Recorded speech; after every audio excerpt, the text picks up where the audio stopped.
नमस्कार सर्व पत्रकार बांधवांचे मी स्वागत करतो। खरं तर आजची ही पत्रकार परिषद घेण्यामागचं कारण असं आहे की माझ्यासोबत ही महिला आहे। गेल्या काही दिवसांपूर्वी आपण या महिलेची एक बातमी लावली होती। हिच्यासोबत विनयभंग झालेला आहे आणि ज्यांनी विनयभंग केलेला आहे त्याचं नाव आहे प्रभाकर चोरगे।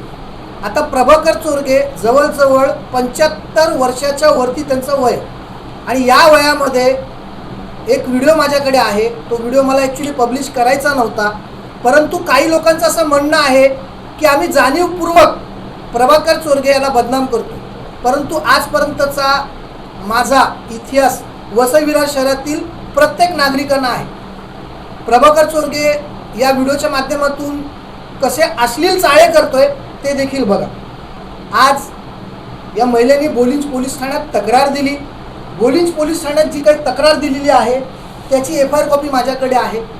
या एफ.आय.आर. कॉपीमध्ये या महिलेने जो व्हिडिओ पोलिसांना दिलेला आहे तो नमूद न केल्यामुळे कोर्टामध्ये प्रभाकर चोरगेची जामीन झाली। दुसरा मुद्दा असा आहे की या महिलेचा ज्या ठिकाणी हॉटेल होता खानदेशी तडका, त्याचे फोटोज त्याचे व्हिडिओज मी तुम्हाला देतोय। इथे 1.5 वर्षापूर्वी आपण हा लढा लढायला सुरुवात केली होती। त्यावेळेला सहाय्यक आयुक्त होते शशिकांत पाटील। शशिकांत पाटील यांनी आपल्याला आश्वासन दिलं होतं की मी 15 दिवसात हे सगळं डेमोलेशन करणार, परंतु 15 दिवसाचे आज 15 महिने झाले। शशिकांतच्या नंतर सोनल काले आले, सोनल कालेच्या नंतर पुन्हा शशिकांत आले, त्यांच्यानंतर पुन्हा आता तिथे उमेश त्याचं नाव मला पूर्ण आठवत नाही, ते उमेश आले। त्याच्यानंतर आता पुन्हा अजय चोकेकर तिकडे आलेले आहेत। म्हणजे एका वर्षामध्ये 6 सहाय्यक आयुक्त या ठिकाणी बदललेले आहेत। दुसरी गोष्ट अशी आहे की या विरोधात आपण कोर्टामध्ये याचिका दाखल केली होती। त्या याचिकेच्या माध्यमातून प्रभाकर चोरगे याच्यावरती MRTP दाखल झाली, परंतु MRTP दाखल झाल्याच्या नंतर त्वरित तोडक कारवाई करायला पाहिजे होती, ती वसई विरार शहर महानगरपालिकेने केली नाही। वसई विरार शहर महानगरपालिकेने ही कारवाई का केली नाही याचं उत्तर सहाय्यक आयुक्तच देतील। मला तर वाटतं त्याच्या मागचं कारण असं आहे की हे जे भूमाफिया असतात या भूमाफियांना सहाय्यक आयुक्त कुठेतरी मदत करतात। स्टे घेण्यासाठी त्यांनी एवढा काळ लावला, अखेरीस काही काळासाठी वसई सत्र न्यायालयाने प्रभाकर चोरगे यांना स्टे दिलेला आहे। आणि याचं कारण असं आहे की या महिलेने त्या ठिकाणी एक गाळा भाड्याने घेतला।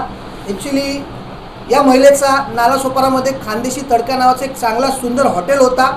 लोक मुंबईवरून यायचे हिच्या हातचं जेवण खायला। लोक असं म्हणतात की मराठी माणूस व्यवसाय करत नाही।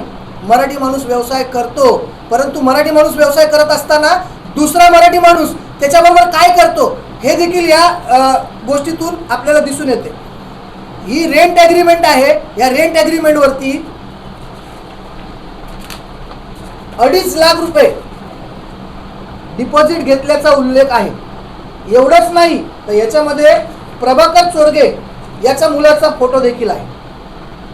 आता प्रभाकर चोरगे याच्यावरती MRTP दाखल झाली आहे, तर मंदार चोरगे याच्यावरती पण MRTP दाखल झाली पाहिजे की नाही झाली पाहिजे, परंतु वसई विरार शहर महानगरपालिकेचे आयुक्त, सहाय्यक आयुक्त, इंजिनियर हे भ्रष्ट झालेले आहेत।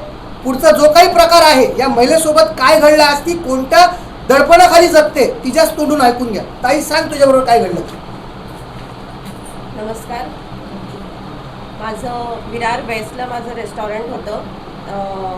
जवळपास मी तिथे 9 महिने माझं रेस्टॉरंट चालवलं। ते भाडेतत्वावरती घेतलं होतं प्रभाकर चोरगे यांच्याकडनं आणि गेल्या 2 महिन्यापासून माझं रेस्टॉरंट बंद आहे। मी तिथून त्यांनी मला खाली करायला सांगितलं आणि त्याचं कारण असं की जागा मी भाड्यावर घेतल्यानंतर त्यांचा नको असलेला तिकडे जास्त व्यवहार होता, येणं जाणं जास्त होतं, पर्सनल गोष्टी डिस्कस करणं किंवा येऊन तिथे गप्पा मारणं हे जास्त होतं। एक दिवशी संध्याकाळच्या वेळेस मी 4 ते 7 मध्ये रेस्टॉरंट बंद असतं, त्यावेळेस मी आणि माझे मिस्टर तिथे होतो आणि माझे मिस्टर 5 मिनिटासाठी बाहेर गेले होते। तिथे आतमध्ये मी एकटी होते किचनमध्ये। त्यावेळेस प्रभाकर चोरगे तिकडे आले आणि त्यांनी मागोसा घेतला कोण आहे कोण नाही आतमध्ये म्हणून। आल्यानंतर त्यांनी खूप वाह्यात आणि अश्लील गोष्टी काही करायला सुरुवात केली की तू खूप छान दिसते, मला तू खूप आवडते, मी तुला काश्मीरला घेऊन जातो, माझ्यासोबत फिरायला चल वगैरे या पद्धतीने. त्यांना म्हटलं की हे बोलणं चुकीचं आहे काका, हे तुम्ही काय बोलतायत म्हणून. तर ते म्हटले की नाही चल तुला नेतो मी फिरायला. असं म्हणजे खूप या वाह्यात प्रकारच्या गोष्टी होत्या की मी तुम्हाला नाही सांगू शकत अशा लेवलवरती. आणि त्यानंतर त्यांनी तिथे कोणी नाही आहे या गोष्टीचा फायदा घेतला आणि त्यांनी मला मागून पकडलं. त्या गोष्टीचं CCTV फुटेजसुद्धा आहे, पण तो नाही गेल्या वेळेस दाखवला, कारण की त्या गोष्टीची कुठेतरी मलाही भीती होती. कारण समोरच्या प्रभाकर चोरगे यांनी अशा काही धमकी दिल्या होत्या, जर हा व्हिडिओ तुम्ही बाहेर केला किंवा तुम्ही या गोष्टी कुठे सांगितल्यात तर मग मी काय करेन, किंवा तुमचं रेस्टॉरंट आहे, तुमची रोजीरोटी हीच आहे, तुझी फॅमिली आहे, तर मग माझं कोणी काही वाकडं नाही करू शकत. आणि खूप मोठ्या मोठ्या लोकांची पण नावं घेतलेली आहेत त्याच्यामध्ये. म्हणजे मी म्हटलं तर भाईंचं नाव घेतलं आहे, तू त्यांच्याकडे जा, तुला कोणाकडे जायचं त्यांच्याकडे जा, माझं कोणी काही वाकडं नाही करू शकत. तर या पद्धतीने धमक्या दिल्या. आणि त्या ह्याच्यामुळे कसं आहे, माझं एकंदरीत एकच आहे की मी माझं अर्निंग सोर्स फक्त रेस्टॉरंटच होतं. माझी फॅमिली आहे, मला कुठेतरी आहे की माझ्या हातातली गोष्ट किंवा माझा जो अर्निंग सोर्स आहे एकमेव, तो माझ्या हातातनं जाता कामा नये. त्यामुळे मी तिथे कुठली गोष्टीची वाच्यता केली नाही. आणि गेल्या 2 महिन्यापूर्वी तिथे आग लागली होती, ते पण प्रकरण झालेले आहेत. मीटर सगळे जळून गेले. त्यावेळेस आठवडाभर एक रेस्टॉरंट बंद होतं. म्हणजे अशा पद्धतीचा बराचसा तिथे लॉस झालेला आहे. आणि 2 महिन्यापूर्वी त्यांनी सडनली खाली करायला सांगितलं की नाही तू इकडनं रिकामं कर. ठीक आहे म्हटलं, आम्ही रिकामं करतो. डिपॉझिट दिलेलं त्यामधूनही त्यांनी मला काही क्षुल्लक अमाऊंट दिली की ज्याच्यामध्ये मी पुढे काहीही सुरू करू शकत नाही. मी आता एका ठिकाणी रेस्टॉरंट शिफ्ट केलं आहे, पण मी त्या समोरच्या व्यक्तीला मी डिपॉझिट देऊ शकत नाही आहे. मी 2 महिने झाले आता, ऑलमोस्ट या महिन्यात हा 2रा महिना पूर्ण होईल, मी तिथे रेंट देऊ शकत नाही आहे. माझा इन्कम सोर्स बंद झालेला आहे. माझ्या मुलाची शाळा आहे, घरातला खर्च आहे, घराचे हप्ते 2 ते 3 महिन्यापासून जवळपास थकलेले आहेत. म्हणजे सगळं काही संपलं आहे, पूर्णपणे संपलं आहे. आणि एवढं होऊनसुद्धा पोलीस कंप्लेंट केली आहे, पोलिसांथ्रू म्हणजे त्यांच्याकडनं काही मदत मिळेल म्हणून. पण या पोलीस कंप्लेंट करून पण जवळपास 1-2 महिन्याच्या वर झालेले आहेत आता. त्यांच्याकडनंही काही पॉझिटिव्ह रिस्पॉन्स मिळत नाही आहे, काही पुढे गोष्टी प्रोसेस होत नाही आहे. फोन करावा त्यांना तर ते म्हणतात की हो आम्ही केलं आहे, त्यांना बेल मिळाली आहे, अशी मला उडवाउडवीची उत्तरं तिथून मिळत आहेत. तर यावरती मग मदत कोण करेल किंवा यातनं कोण बाहेर काढेल. म्हणजे एकंदरीत बघायला गेलं तर एक मानसिक त्रास दिलेलाच आहे. माझं सगळं विस्कळीत झालेलं आहे.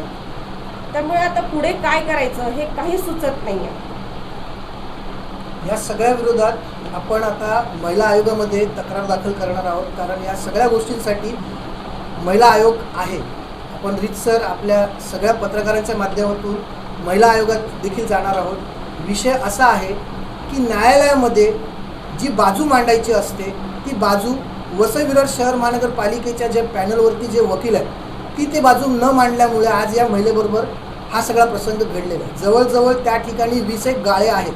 एका गाळ्याचं भाडं 40 ते 45 हजार रुपये आहे. एका गाळ्याची डिपॉझिट 2.5 ते 3 लाख रुपये आहे. म्हणजे या प्रभाकर चोरगेने तिकडे करोडोचा ऐवज जमा केलेला आहे. आणि यातले काही पैसे वसई विरार शहर महानगरपालिकेचे आयुक्त, सहाय्यक आयुक्त, इंजिनियर आणि काही नेते आणि काही गुंड यांच्यामध्ये वाटला जातो. परंतु लोकांच्या हातात काय मिळतं? काहीच नाही. काही लोक असं म्हणतात की मराठी माणूस हा व्यवसाय करत नाही. हे खोटं आहे. मराठी माणूस जेव्हा व्यवसाय करतो तेव्हा किती आता मराठी नेते आहेत जे या महिलेच्या मागे उभे राहायला तयार आहेत. आज कुठेतरी आपल्याकडे त्या आल्या आहेत आणि आपण त्यांना मदत करतोय, कारण माझ्या बहिणीसारख्या त्या आहेत. आज जर आपली मुलगी किंवा आपली बहीण अशा संकटात सापडली असती तर आपण त्यांना सोडलं असतं का? यासाठी आपण आपल्या सगळ्या पत्रकारांच्या माध्यमातून माझी तुम्हाला सर्वांना एक कळकळीची विनंती आहे की ही बातमी देखील दाखवा, प्रसारमाध्यमात दाखवा. जे न्यूजपेपर आहेत चांगले त्या न्यूजपेपरमध्ये टाका आणि कुठेतरी प्रशासनावरती दबाव आणा, जेणेकरून तिकडे तोडक कारवाई झाली पाहिजे. आणि या महिलेचे जे काही पैसे गेलेले आहेत किंवा वसई विरार शहरामध्ये अनेक वेळा काही घटना घडल्यात आणि आपण आपल्या माध्यमातून लोकांकडनं मागणी केलेली आहे.